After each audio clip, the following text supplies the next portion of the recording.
एक बार की बात है। शिवपुर नामक एक गांव में एक सेठ रहता था जिसका नाम प्रताप सिंह था। उसके घर में बिरजू नाम का एक नौकर काम किया करता था। बिरजू बहुत ही भोला भाला लड़का था।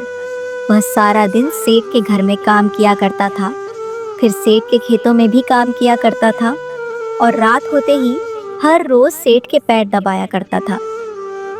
अगर बिरजू से जाने अनजाने में भी कोई गलती हो जाती तो सेठ उसे बहुत मारता था। सारे दिन में बिरजू को सिर्फ एक बार ही खाना मिलता था। वह बहुत मुश्किल से सेठ के घर दिन निकाल रहा था। एक तरह वह एक जेल में ही कैद था। बहुत दुख भरा जीवन वह बिता रहा था। अब तो वह यही चाहता था कि कैसे भी उसे इस नर्क भरी जिंदगी से छुटकारा मिल जाए। ना तो उसकी कोई कमाई हो रही थी और ना ही अच्छे से खाने को रोटी मिल पा रही थी। एक दिन जब वह बहुत ज्यादा परेशान हो गया तो उसने सोचा, इतने अत्याचार और दुख भोगने से अच्छा है कि मैं यहाँ से भाग ही जाऊं।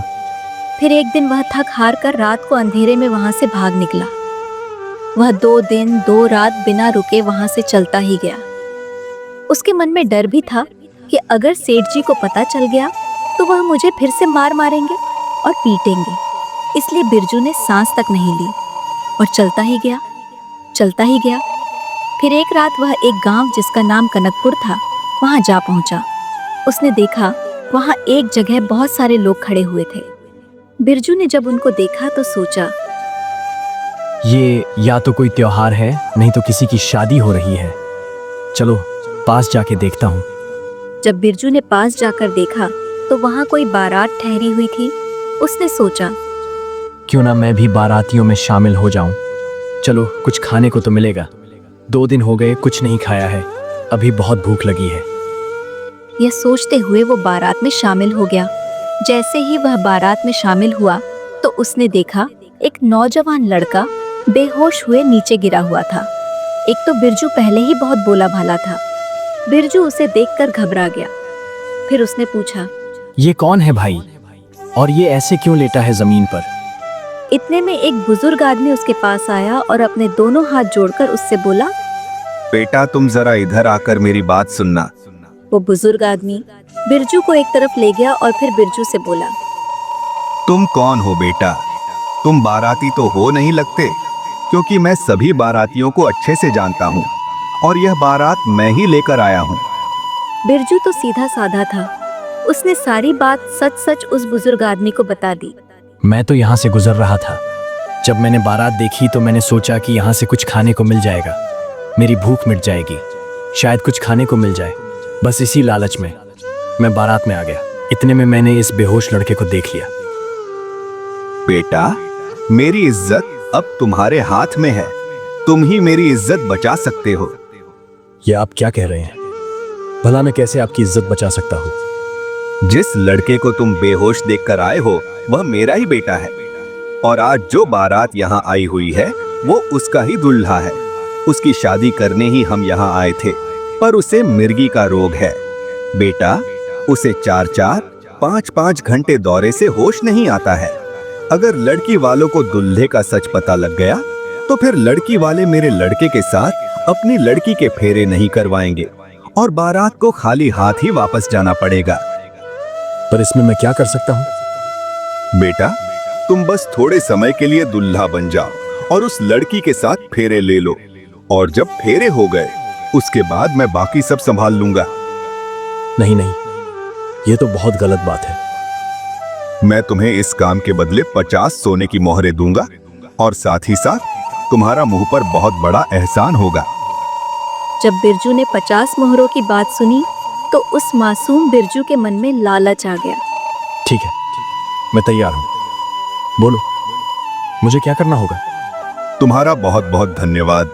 तुमने मेरी उलझन दूर कर दी और मुझे मुसीबत से निकाल दिया। इसके बाद बिरजू को बहुत सुंदर कपड़े पहनाए गए। बिरजू अब बहुत सुंदर लग रहा था। फिर वह बारात के साथ लड़की वालों के घर पहुंचा। वहां उस लड़की और बिरजू के फेरे हो गए। जब फेरे हो गए तो लड़की के पिता ने उससे कहा, भाई साहब, हमारे यहाँ एक रिवाज है जो हमारे पूर्वज हैं, उनकी पूजा करनी होती है उसके लिए लड़का लड़की को अकेले में एक कमरे में जाकर पूजा करनी होती है। फिर वह कमरे में गए। दोनों को कमरे में अकेले छोड़ दिया गया। फिर अपनी पत्नी से बिरजू ने कहा, मेरा तो भूख के मारे बुरा हाल है, क्योंकि अभी तो आया ही था। कुछ खाता उससे पहले ही यहाँ फंसा दिया था। फिर कुछ खाने के लिए बिरजू ने अपना सेहरा भी हटा दिया। खाने की बात सुनकर उस लड़की को बहुत हैरानी हुई। उस लड़की का नाम लता था। वह बोली, जो मेरे पिताजी ने मिठाई और रोटी बनाई है, क्या वह आपको पसंद नहीं आई? जी नहीं, ऐसी बात नहीं है। बात तो ये है कि जो बारात है उसे संभालने के लिए सभी लोग लगे हुए हैं। उन्हें ध्यान ही नहीं रहा कि दूल्हे को भी कुछ खाने को दे दें। पति से बढ़कर कौन देवता हो सकता है? ये जो पूजा में मिठाई रखी है, ये इनको दे देती हूँ। यह सोचकर उसने पूजा की थाली में जो मिठाई रखी हुई थी वह बिरजू को खाने को दे दी। उसने सोचा, अगर इनकी भूख शांत होगी तभी देवता खुश होंगे। बिरजू को तो पहले ही बहुत भूख लगी थी। उसने सारी मिठाई किसी भूखे की तरह मिनटों में चट कर दी। जिस हिसाब से और जिस बेचैनी से उसने मिठाई खाई, उसे देखकर लता ने सोचा, ऐसा लगता है जैसे बहुत दिन से इन्होंने रोटी ही ना खाई हो। बिरजू के मिठाई खाने के बाद जो रस्म थी, दोनों ने मिलकर उसे पूरा किया। इसके बाद बिरजू वहां से बारात के पास वापस आ गया। आते ही लड़के के पिता ने बिरजू से कहा, लो अपनी सोने की 50 मोहरें। अब तुम्हारा काम खत्म हो गया है। अब यहाँ से दूर किसी दूसरे गांव में चले जाओ। सोने की 50 मोहरें पाकर बिरजू बहुत खुश हुआ। वह उसी समय वहां से दूसरे गांव की ओर चल दिया। वह सोचता जा रहा था, मेरा भाग्य कितना अच्छा निकला। एक तो मुफ्त में रोटी, खाना और मिठाई मिली, और साथ ही 50 मोहरें भी। मुझसे ज्यादा किस्मत वाला और कौन हो सकता है। दूसरे दिन जब लड़के का पिता असली लड़के को लेकर लड़की वालों के घर पहुंचा और लड़की की विदाई होने लगी, तो उसने कहा, भाई साहब, अब विदाई का समय हो गया है, ज्यादा देर न करें। ठीक है, मैं विदाई की रस्म अभी करवा देता हूँ। लेकिन जब लड़की का पिता अपनी बेटी के पास उसके कमरे में पहुंचा, तो उसने देखा कि उसकी पत्नी और बेटी दोनों उदास और घबराई हुई बैठी हैं। क्या हुआ? तुम दोनों इतनी उदास क्यों हो? देखो, ये क्या कह रही है। जो लड़का आंगन में दूल्हा बना बैठा है, वह नहीं है जिसके साथ इसके कल रात फेरे हुए थे। बेटी, क्या बात है? साफ साफ बताओ, क्या हुआ है? पिताजी, यह वह लड़का नहीं है जिसने मेरे साथ रात फेरे लिए थे और पूजा की थी। अगर आपको यकीन नहीं होता तो मुझे और इस लड़के को अकेले में कमरे में बैठा दीजिए। दूध का दूध और पानी का पानी हो जाएगा। ठीक है, मैं अभी उस लड़के को बुलाता हूँ। वह लड़के के पिता के पास गया और कहा, मेरी बेटी आपके बेटे से अकेले में कुछ बात करना चाहती है, तो आप इनको थोड़ी देर अंदर भेज दीजिए। लड़के का पिता घबरा गया लेकिन मान गया। फिर लड़का और लड़की अकेले आमने सामने बैठ गए। लड़की ने कहा, कल देवताओं की पूजा करते समय हमने जो बातें की थी, क्या वह तुम्हें याद है? लड़के ने अंदाजा लगाते हुए कहा, हाँ, मैंने कहा था कि आओ देवताओं की पूजा करें।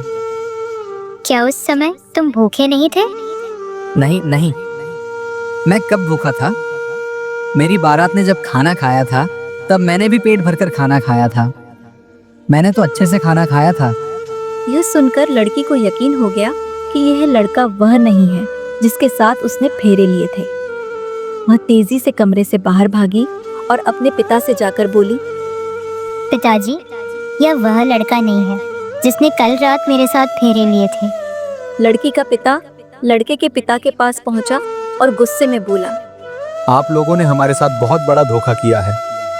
बताइए, वह लड़का कहाँ है जिसने फेरे लिए थे? लड़के का पिता घबरा गया और लड़का भी डर गया, जिससे उसे फिर से मिर्गी का दौरा पड़ गया और वह वहीं गिर गया, जिससे धीरे धीरे सारा सच सामने आ गया। लड़के के पिता ने कबूल किया कि असली दूल्हा बीमार था, इसलिए रात को किसी और को दूल्हा बनाकर भेजा गया था। लड़की का पिता और ज्यादा गुस्से में आ गया और बोला, अब यह शादी कभी नहीं होगी। जाओ, अपनी बारात यहाँ से ले जाओ, नहीं तो मारपीट हो जाएगी। लड़के का पिता मजबूरी में बारात लेकर वहां से चला गया। दूसरी तरफ जब बिरजू उस गांव से जा रहा था तो रास्ते में एक जंगल आया। जंगल में पहुंचने पर बिरजू को एक कुटिया दिखाई दी। वो कुटिया एक साधु का आश्रम था। प्रणाम साधु महाराज। तुम कौन हो? अपने बारे में बताओ, और यहाँ क्या कर रहे हो? बिरजू ने अपनी सारी राम कहानी उस साधु महाराज को सुनाई। साधु महाराज ने जब सारी कहानी सुनी तो वह भी बिरजू के भोलेपन पर हैरान हो गया। उसे बिरजू पर बहुत दया आई। इतना भोला लड़का इस कलयुग में? ठीक है, तुम यहाँ रह सकते हो। उसके बाद वो वहीं पर रहने लग गया। वो आश्रम के सारे काम करता। जैसे जैसे समय गुजरता गया, उस साधु ने बिरजू को बहुत सारी जड़ी बूटियां खिलाई, जिससे बिरजू का दिमाग बहुत तेज हो गया। उसका दिमाग पूरा काम करने लगा और उसका शरीर भी बलवान हो गया। अब वो पहले वाला बिरजू नहीं रहा था। वह बहुत चतुर, चालाक और बलशाली हो गया था। जब साधु महाराज ने देखा कि बिरजू अब बिल्कुल तैयार है, तो साधु महाराज ने एक दिन बिरजू से कहा, अब वह समय आ चुका है। तुम्हारी जो घरवाली है उसके साथ अब तुम अपना जीवन बिताओ। वह तो तभी दूसरे लड़के के साथ विदा हो गई थी। उसका तो किसी दूसरे के साथ विवाह हो गया था। नहीं, वह लड़की उस दिन बारात के साथ नहीं गई, बल्कि अब तक तुम्हारा ही इंतजार कर रही है। और आज के इस मुश्किल समय में उसे सबसे ज्यादा तुम्हारी जरूरत है। कैसे महाराज? मैं कुछ समझा नहीं। मुश्किल समय? वो जो लड़की है वो बहुत कष्ट में है। उसके ऊपर और उसके परिवार पर एक और दुखों का पहाड़ टूट गया है।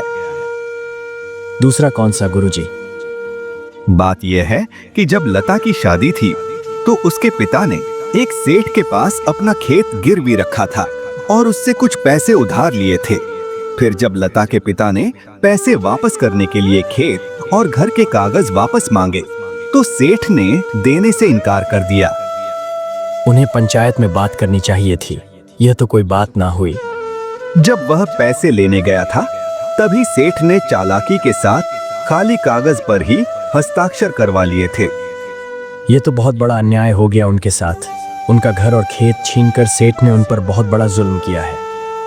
मैं अभी इसी समय उनके गांव में जाकर उस परिवार की मदद करता हूँ। बिरजू ने साधु महाराज से आज्ञा ली और वापस मालपुर गांव की ओर चल दिया। वहां पहुंचकर उसने देखा कि लड़की का परिवार एक बाग में डेरा जमाए हुए है। उनकी इतनी बुरी हालत देखकर वह सोचने लगा, घर बार होते हुए भी, सब कुछ पास होते हुए भी इनको बेघर होकर रहना पड़ रहा है। जब वह बाग में पहुंचा तो सबसे पहले उस लड़की की नजर उस पर पड़ी। वो सोचने लगी, ये कहीं देखा देखा सा लग रहा है, जैसे पहले भी कहीं मिल चुका है। अरे ये तो वही है जिसने मेरे साथ फेरे लिए थे और पूजा की थी। वह बिरजू के पास आई और कहने लगी, क्या तुम मेरे एक सवाल का जवाब दोगे? हाँ, बताओ, क्या सवाल है? अगर किसी दूल्हे को देवताओं की पूजा करते समय भूख लग जाए तो लड़की को क्या करना चाहिए? जो पूजा की थाली में भोजन रखा हो उसमें से ही अपने पति को खिला देना चाहिए। तुम वही हो ना? हाँ, लता, मैं वही हूँ जिसको तुमने पूजा करते समय भोजन करवाया था और मेरा पेट भरा था। तुम मुझे ऐसे छोड़कर क्यों भाग गए थे? मेरे साथ फेरे भी लिए, पर जो तुम्हारा फर्ज था वो नहीं निभाया तुमने। उसे ही निभाने में यहाँ वापस आया हूँ। फिर लता ने बिरजू को अपने माता पिता से मिलवाया और बताया, माँ पिताजी, ये वही है जिस लड़के के साथ मेरे फेरे हुए थे। बिरजू भी उनको देखकर बहुत खुश हुआ और वह परिवार भी उसे देखकर बहुत खुश हुआ। बिरजू ने सब आपबीती उनको बताई। फिर उस परिवार ने भी अपनी कहानी बताई कि कैसे सेठ ने उनके साथ धोखा किया और झूठ बोलकर उनकी जमीन और घर-बार ले गया। पिताजी, अब आपको घबराने की जरूरत नहीं है। आप लोग दुखी ना हो। ऐसे हालात में पहुंचाने वाले उस झूठे सेठ को मैं खुद ही संभाल लूंगा और उसके बाद वह सारी बेईमानी भूल जाएगा। आज रात को मैं उसके घर डेरा लगाऊंगा। जब रात हुई तो बिरजू ने जाकर सेठ के घर का दरवाजा खटखटाया। सेठ बाहर आया बिरजू ने उससे कहा, मैं एक मुसाफिर हूँ, आज रात रहने के लिए जगह ढूंढ रहा हूँ। क्या मुझे यहाँ रहने के लिए जगह मिल सकती है? बिरजू की बात सुनकर सेठ सोचने लगा। इसको यहाँ रख लेता हूँ और इससे अच्छा किराया वसूल करूंगा। ठीक है, आ जाओ, पर तुम्हें 10 सोने की मोहरें मुझे किराए के रूप में देनी पड़ेंगी। आपका बहुत बहुत धन्यवाद मुझे जगह देने के लिए, और मैं सुबह होते ही आपको 10 सोने की मोहरें देकर फिर ही यहाँ से जाऊंगा। इसके बाद सेठ ने बिरजू को एक कमरा दिखाया और उसे वहां छोड़कर खुद अपनी पत्नी के पास चला गया। जब वह अपनी पत्नी के पास पहुंचा तो उसकी पत्नी बोली, जी, आप किसको उठा लाए? ऐसे थोड़ी न किसी को भी घर में लेकर आते हैं। कोई बात नहीं, भाग्यवान, यह एक राहगीर है, रात निकाल लेने दो उसे, यह तो भलाई का काम है। हम कौन से इसको जानते समझते हैं? अगर कोई ठग या चोर हुआ तो हमारे सोते समय सारा कुछ उठाकर भाग जाएगा, तो फिर हमारा क्या होगा? बात तो तुम्हारी सही है भाग्यवान, पर हमें अब क्या करना चाहिए? मैंने तो इस बात के बारे में सोचा ही नहीं था।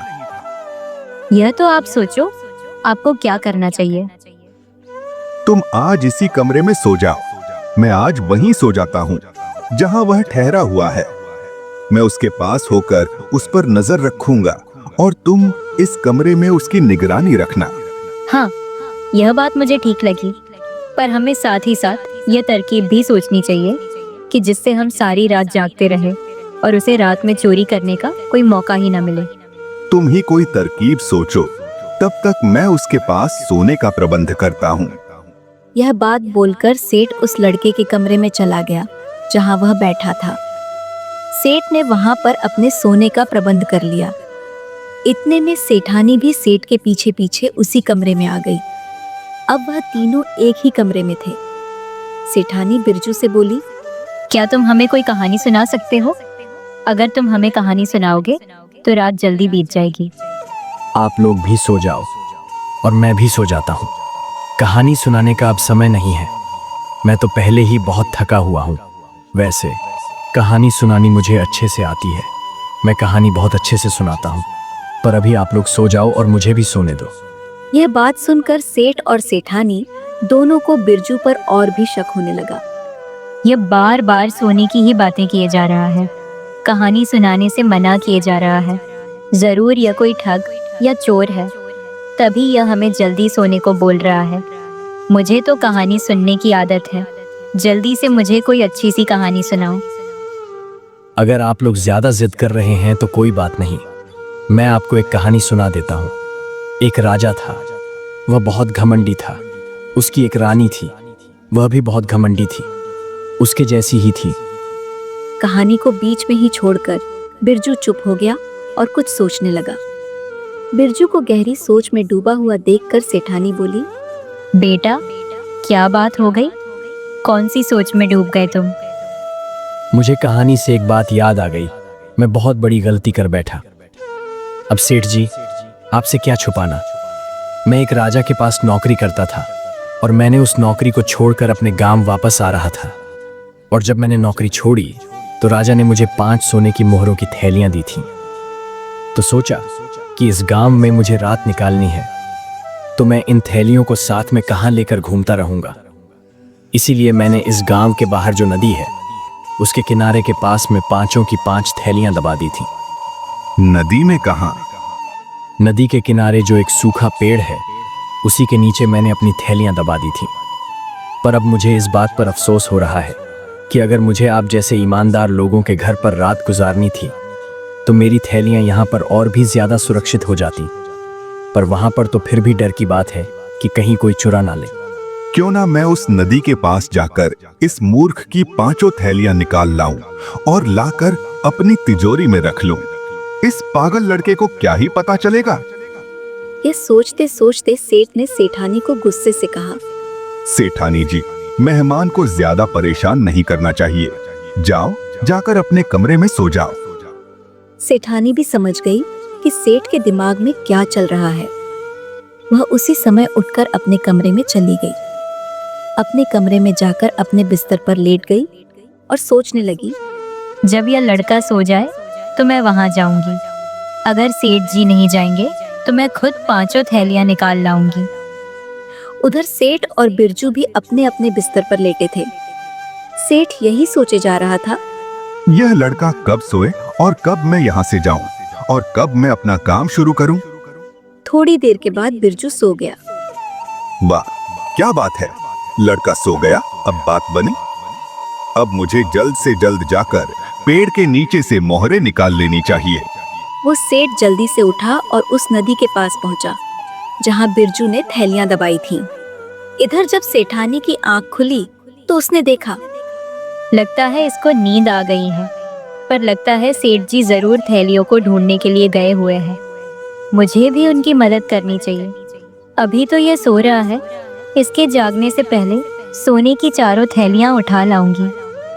बस इसी लालच में सेठानी भी सेठ के पीछे पीछे उस नदी की ओर चल पड़ी। इधर बिरजू तो जाग रहा था, बस वह सोने का ड्रामा कर रहा था।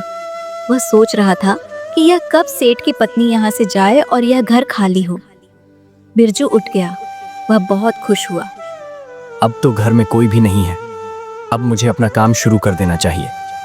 बिरजू उठने के बाद सीधा सेठ के तिजोरी वाले कमरे में जा पहुंचा।